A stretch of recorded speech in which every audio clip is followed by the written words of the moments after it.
నిజామాబాద్ జిల్లా ఎడపల్లి మండల కేంద్రంలోని గ్రామ పంచాయతీ కార్యాలయం ముందు సిఐటియు ఆధ్వర్యంలో కార్మికులు ధర్నా నిర్వహించారు. సందర్భంగా సిఐటియు జిల్లా ప్రధాన కార్యదర్శి జంగం గంగాధర్ మాట్లాడుతూ పంచాయతీ కార్మికుల సమస్యలు పరిష్కరించాలని, అలాగే గత 6 నెలలుగా చెల్లించవలసిన వేతన బకాయిలను వెంటనే చెల్లించాలని కోరుతూ జీపీ సిబ్బంది నేటి నుండి సమ్మె చేపడుతున్నట్లు, అదేవిధంగా తమ న్యాయమైన డిమాండ్లను రాష్ట్ర ప్రభుత్వం పరిష్కారం చూపాలని ఇదివరకే జిల్లా కలెక్టర్ కార్యాలయం ముందు ధర్నా నిర్వహించడం జరిగిందని, ఆ సమయంలో ఉన్నతాధికారులు ఇచ్చిన హామీలు ఇప్పటి వరకు నెరవేర్చలేరని, త్వరలోనే పారిశుద్ధ్య కార్మికుల సమస్యలు తీర్చాలని, లేని ఎడల పోరాటం ఉధృతం చేస్తామని తెలిపారు.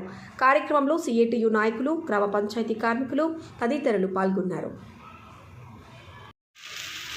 26వ తారీఖున జరిగిన జిల్లా కలెక్టర్ ఆఫీసుకు ధర్నా సందర్భంగా డిపి గారు ఇచ్చిన హామీలను అమలు చేయనందున ఈరోజు రేపు 2 రోజులు అనగా ఎంపీడీ ఆఫీస్ కూడా ధర్నా చేయాలని చెప్పి నిర్ణయం జరిగింది. అయితే ఈరోజు రాష్ట్ర ప్రభుత్వము గ్రామ పంచాయతీలో పనిచేస్తున్న 60,000 మందికి వేతనాలు లేక బకాయితో కట్లాడుతున్నారు. పేరుకే 29 కోట్ల రూపాయలు రిలీజ్ చేసినామంటున్నారు, కానీ ఒక్క గ్రామ పంచాయతీ కార్మికుడికి 396 రూపాయలు మాత్రమే వస్తుంది. అయినా మేము అడిగేది ఒకటే, గ్రామ పంచాయతీ కార్మికులు పనిచేస్తున్న అందరినీ ప్రభుత్వం పర్మనెంట్ చేసి గ్రాంట్ రూపంగా ఇవ్వాలని చెప్పి ఆ రోజు ముఖ్యమంత్రి హామీ ఇవ్వడం జరిగింది. అదే హామీని అమలు చేయమంటున్నాం. అదేవిధంగా కారాబర్గ్ బిల్ కలెక్టర్లను సహాయ కార్యదర్శిగా నియమిస్తాము అని చెప్పిండు. అదేవిధంగా ఏదైతే చేసినావో మాట ఇచ్చినావో ఆ మాట ప్రకారం కార్యదర్శిగా నియమించమంటున్నాం. ఇప్పటి వరకు జీవో తీసుకురావడం జరిగింది. జీవో నంబరు 68 జీవోలో ఒక 58 సంవత్సరాల సర్వీస్ ఉన్న వాళ్ళను తొలగించాలి, 50 ఏళ్ళ వయసు ఉన్న వాళ్ళని తొలగించాలి అని చెప్పింది.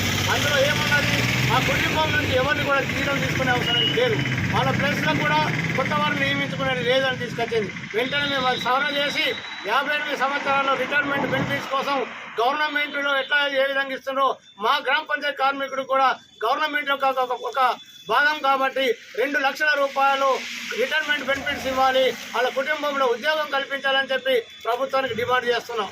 ఈ విధంగా అనేక పర్మనెంట్ లేదు. 13 డిమాండ్లతో జిల్లా కలెక్టర్కు వినతి పత్రం ఇచ్చినాం. ముఖ్యమంత్రికి, సీతక్కకు, పంచాయతీ శాఖ మంత్రికి, ప్రతిపక్ష నేతలకు కూడా ఇవ్వడం జరిగింది. ఏదైనా ఈ ప్రభుత్వం 16వ తారీఖు వరకు పట్టించుకోకపోతే రాష్ట్రంలో ఉన్న 60,000 మందిని హైదరాబాద్ నడువొడ్డున ఉంటామని చెప్పి ప్రభుత్వానికి